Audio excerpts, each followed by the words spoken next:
memanasnya konflik hukum antara Nikita Mirzani dan Reza Gladys yang tengah menjadi sorotan publik, muncul pengakuan mengejutkan dari dua orang yang pernah berada di lingkaran terdekat Nikita.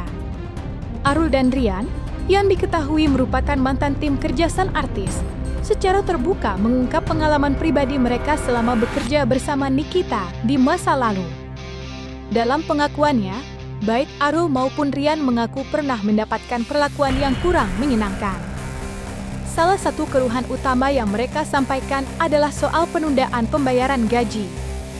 Menurut keduanya, selama menjadi bagian dari tim Nikita Mirzani, mereka beberapa kali mengalami keterlambatan dalam menerima hak mereka yang semestinya diberikan secara tepat waktu. Pernah itu aku pas jadi asisten ini demanin di kemana-mana pas habis gajian, ya suka gimana sih orangnya kayak pas sudah gajian, gaji aku dulu nggak pernah mau dibayar.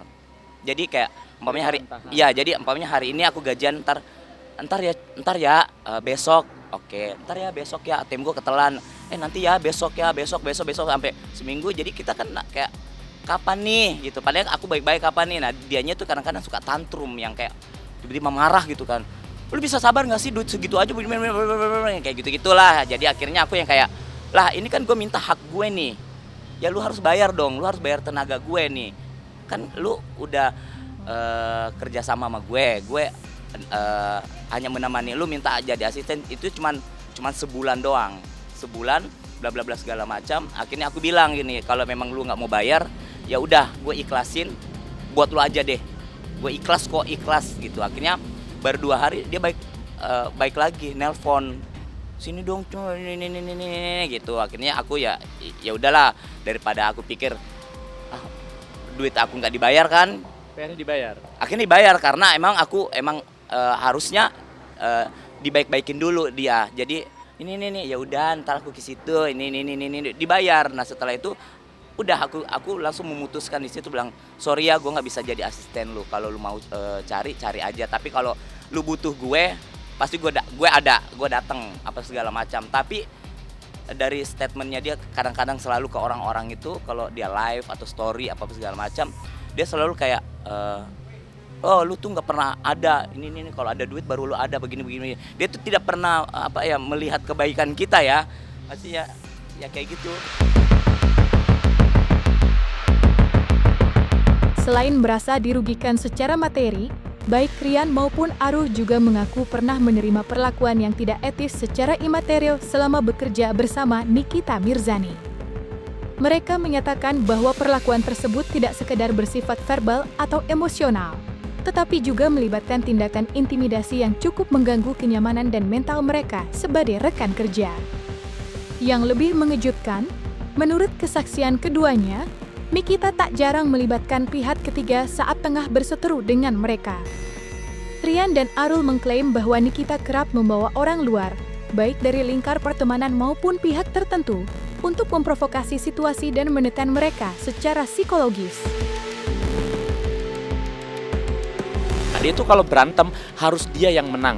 Nggak bisa, kalau aku yang menang dia pasti nggak terima. Dan harus ngajak-ngajak orang untuk ngebenci orang. Jadi kayak memprovokator. Lu ini dong, kalau aku dulu sama dia itu dia selalu kayak umpamanya dia ada musuh nih. Ini aku tuh selalu yang kayak enggak deh. Itu kan urusan elu gitu.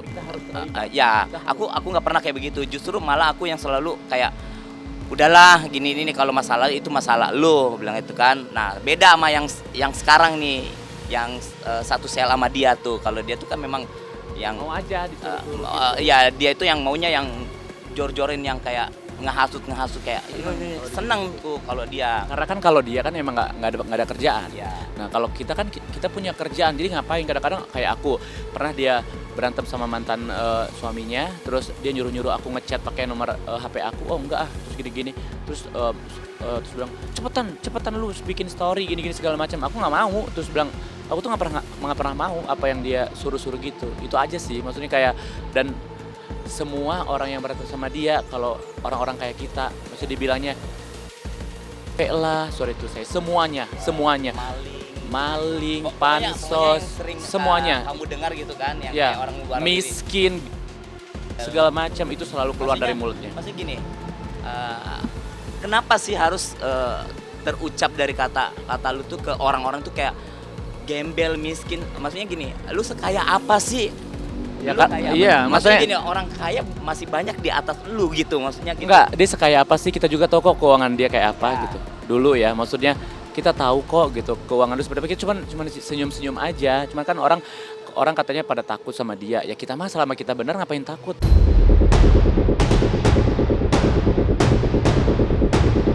Atas pengalaman pahit yang mereka alami, baik Arul maupun Rian mengaku harus menanggung dampak psikologis yang cukup serius. Tak hanya tekanan saat masih berada dalam lingkungan kerja yang penuh intimidasi, keduanya juga mengalami gangguan mental berkepanjangan akibat efek lanjutan dari konflik tersebut. Setelah memutuskan mundur dan mencoba membangun kehidupan baru, keduanya justru kembali menjadi sasaran hujatan netizen. Banyak pihak di media sosial yang menuduh mereka tengah mencari sensasi atau pansos dengan membawa-bawa nama Nikita Mirzani. Tuduhan tersebut menyerang tanpa henti hingga membuat kondisi mental keduanya semakin terpuruk.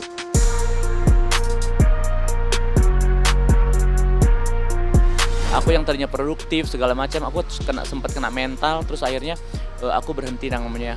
Aku dulu punya podcast, terus nge-YouTube apa segala macam, aku berhenti gara-gara berantem sama dia, aku kena mental dan terus sampai aku ke dokter dan lain-lain. Terus tapi akhirnya sekarang aku udah karena udah lama aku sekitar 2-3 tahunan aku bener-bener merasa kayak mental aku jatuh gitu.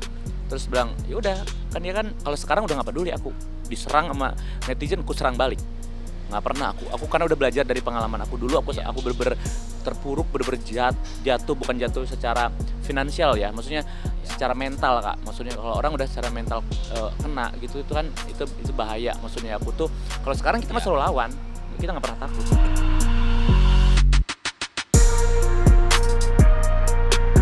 Atas pengalaman pahit yang mereka alami di masa lalu, Rian dan Arul kini justru memilih untuk berada di pihak yang berseberangan dengan Nikita Mirzani. Dalam konflik yang tengah memanas antara Nikita dan Reza Gladys, keduanya secara terbuka menunjukkan sikap yang berpihak kepada Reza.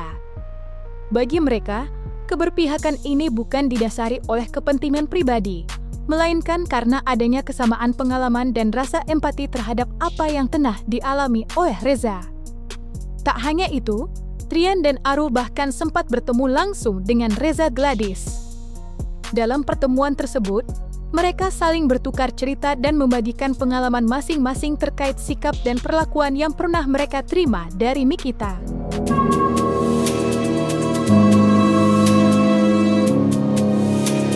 Oh nggak ada sih, maksudnya cuman Kak Sel menceritakan tadi aku tanya bagaimana perasaannya Kak, iya, terus dia sempat dibentak juga kan sama kuasa hukumnya, terus sempat aku kesel, terus maksudnya kayak kok bisa kayak begitu, kok sampai kayak begitu, suami aku aja nggak pernah berani kayak begitu. Terus dia sempat kan Sedih gitu. ya Kak Sel itu kan orangnya tipe orang yang gimana ya, tapi saat itu dia benar-benar mencoba menahan semua menjadi bawang putih katanya.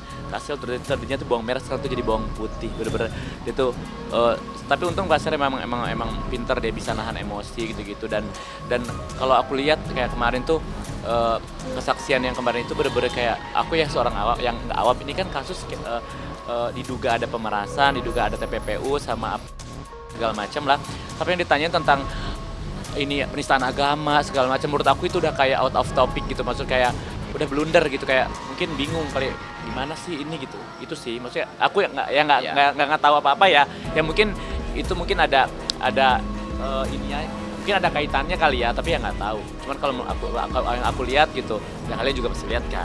Buat para pendukung, kalian mau mendukung siapapun boleh, tapi ingat jangan saling menyerang secara personal gitu-gitu, ya fisik kayak gitu. Karena gini, kadang mereka kan nggak ada hubungannya sama Kak Fit.